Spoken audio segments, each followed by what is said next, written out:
After the calamansi, I will cut a bit of the chili padi inside.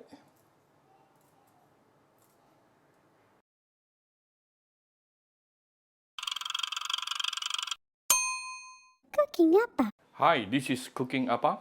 You know, sometimes when you know you have a very fresh fish, you don't really have to cook it with a lot of flavor.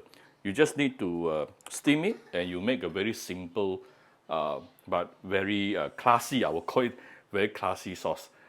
Very nice, yeah. Using soya bean, fermented soya bean, and also some calamansi and bit of ginger. First of all, I have one cutlet of barramundi fish here. After you wash it, you can actually marinate with a little bit of salt. Put a piece of ginger on top and send it to your steamer. Steam for a couple, probably about 6 to 8 minutes. Then we will come back and make our dipping sauce. Alright, right now Appa is trying to preheat my steamer oven or combi oven here.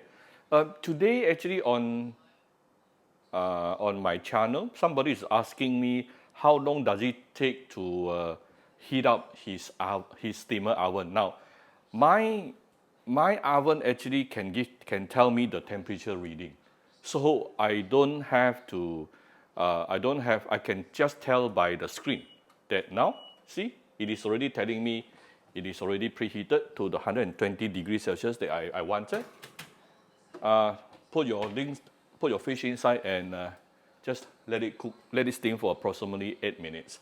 Now, for those people who has a combi oven that doesn't have temperature thermometer reading, then you have to put your own thermometer inside. Yeah, you have to put one thermometer, a kitchen thermometer in the middle, and you can tell that you use that meter to measure your temperature. Yeah. So first of all, we have some fermented soybean. Okay, you can press it a bit so that the flavor can release easier. Right. A bit of the sauce is fine. Okay. And I can put few pieces of ginger. Ginger is optional if you ask me, but I'm a ginger person, so I like to add everything with a bit of ginger. Next thing, we have the calamansi. Squeeze in the whole calamansi inside. After the calamansi, I will cut a bit of the chili padi inside.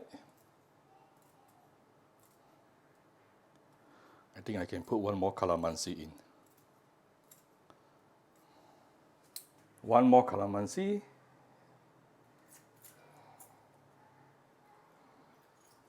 Wow.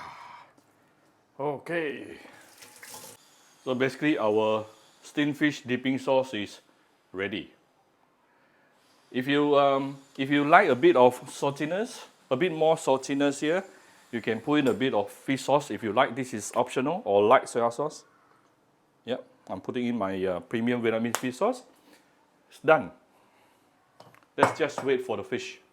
Right, the fish is ready, and I have actually removed the fishy water and moved the fish over to a serving plate. Yeah, the fishy water we don't want, that is the source of fishiness.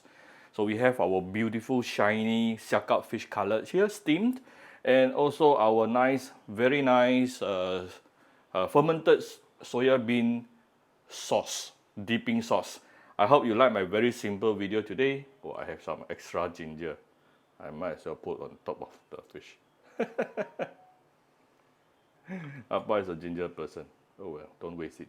Alright, so if you like my video, do share my video on your Facebook to your friends. Come to Cooking Appa Facebook page to click like and follow button. Follow Appa on the Instagram and subscribe to Cooking Appa YouTube channel. Thank you very much. Bye bye.